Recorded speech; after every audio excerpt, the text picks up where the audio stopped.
Range the realms above is a kinetic wind sculpture, here shown moving on the day of installation at Benjamin Banneker High School in Washington, D.C. Every element of the sculpture, as well as the poetic inscriptions, are inspired by the life and work of the school's namesake, Benjamin Banneker, who was maybe the most renowned African American of the 18th century. He was a self-taught astronomer and mathematician. He authored several almanacs. He was also briefly a surveyor. He owned a farm in Maryland outside Baltimore, where his brilliance and talent was noticed and led to connections with other prominent figures of the Revolutionary War period and early Republic. Banneker was also probably the first Black American to publicly challenge a prominent hero and founding father of the U.S., none other than Thomas Jefferson, on the hypocrisy of having written in the Declaration of Independence that all men are created equal, noting that Jefferson was a large-scale slave owner. Each element of the sculpture references an aspect of Banneker's achievements, and I'll go over that all a bit later. The title, I like to take the titles of my sculptures from poetry, and for this I thought it would be fitting to turn to the most well-known African-American woman of the 18th century, the celebrated poet Phyllis Wheatley. Her gifts with the written word were heralded, as were Banneker's talents, as proof against the overriding racial prejudices of the day. Eventually, decades later, both would become figureheads and foundational arguments in the great cause of the abolition of slavery. Banneker High School today is a remarkable public school in D.C. It's basically a magnet for high achievers with this brand new building, stunning architecture, and numerous art commissions, of which my sculpture is just one example. More on that a bit later as well. So in setting out to design this sculpture, I decided to try and represent the four main aspects of Benjamin Banneker's life and interests and career. And those were, number one, astronomy. Number two, he was known as being a surveyor. He participated in the layout of the perimeter of Washington, D.C., brand new city at the time. He published some almanacs, which was one of the most popular books that almost everybody would own in those days. And he also is known for having built his own clock, which out of wood, just from having borrowed somebody's watch that he disassembled and put back together. And it supposedly kept very, very accurate time. So let's start at the bottom here. We have a surveyor's tripod from the 19th century. George Washington was a surveyor, and there's pictures of some of his instruments, but it was basically a tripod that you would get very level. It had a compass on the top disc, and the transit portion would have been these two sights that you would line up the two slits and sight the objects that you were trying to survey. So this all rotates along with the telescope. Now, for the telescope, I researched what kind of telescope he might have used, and it turns out he used a telescope in the survey, which was not a normal telescope. It's what's called a zenith sector, and this telescope points straight up, and this was probably similar, or the very instrument that's in the Smithsonian that he may have used during that survey. But he was recruited to the survey because of his expertise in astronomy, because with this telescope, if it's pointing straight up and you know what stars you're looking at and the angle that they are from the zenith, you can calculate your north latitude. extremely precisely, and this is actually an amazingly precise instrument.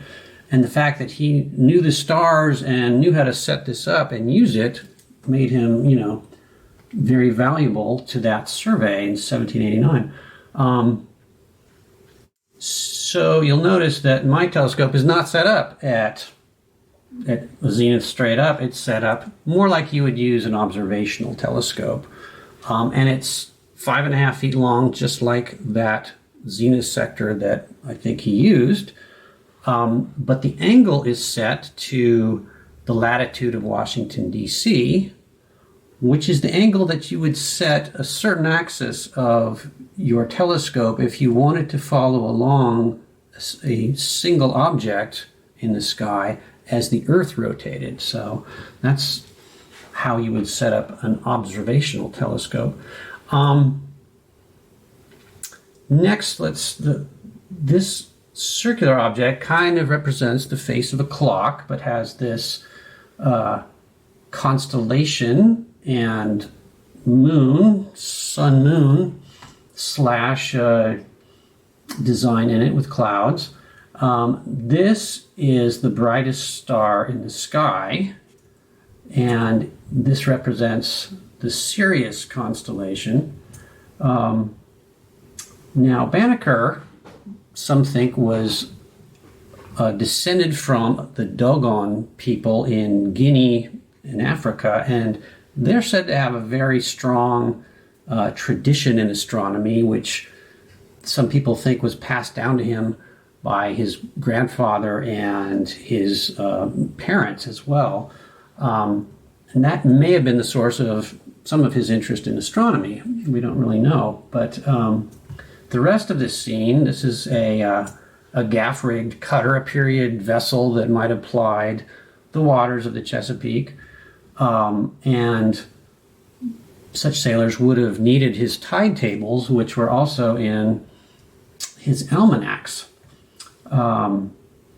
Now, this shape on the other side is obviously a crescent moon, and a full moon representing the phases of the moon, which were also listed in the almanac, very important for planting and seasonal information. Now, the other thing he was really kind of famous for is having calculated in advance the time of a full eclipse of the sun in 1789, and he calculated exactly what the penumbra would be positioned at what time, and it all came true, for which he became very famous. So as the sculpture moves, let's go to a moving version here. As the sculpture moves at a certain point, these two discs will move into eclipse. You'll see they might pass. Now, there are 3 inscriptions on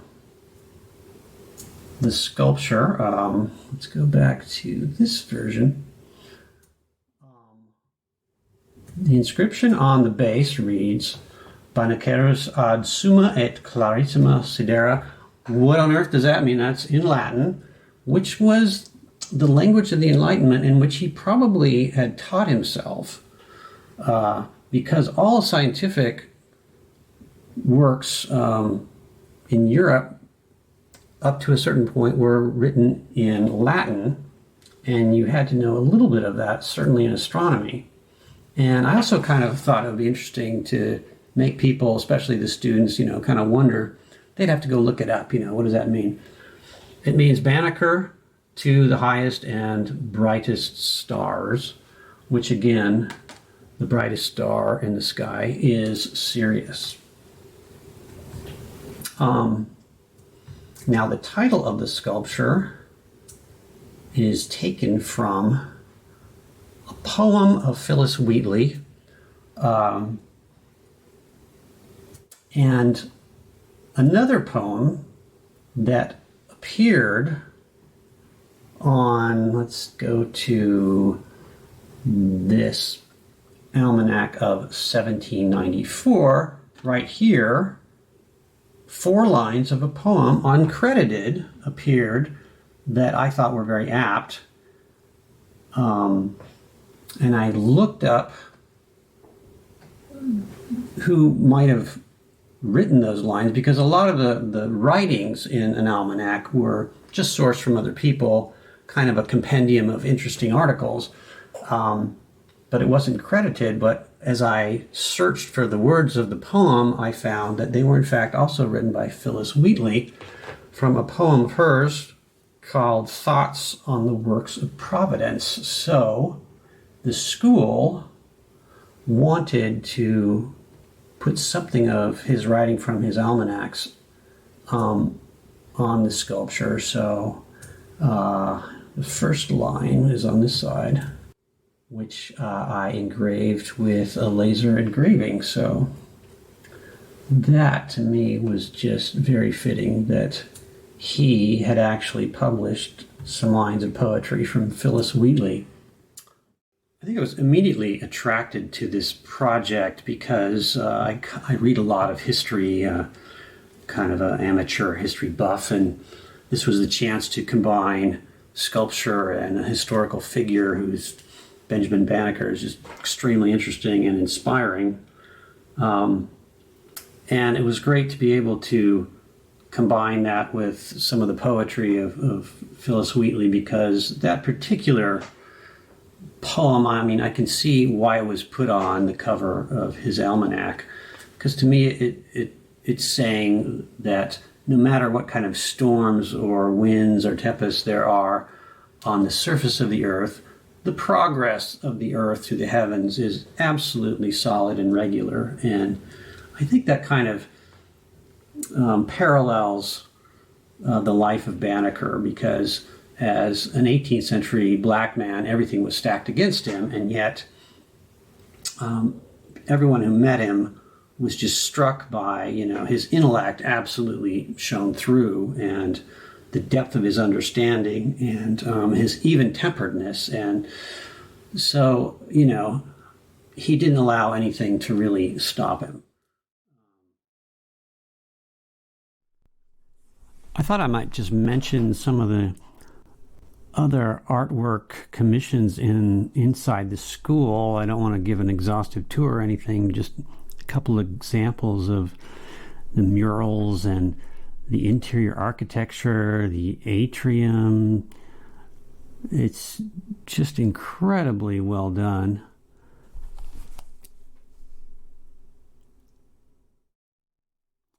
I think there were something like 9 different commissioned artworks. This is the main entryway and the 3-story open atrium with this sort of clockwork, whimsical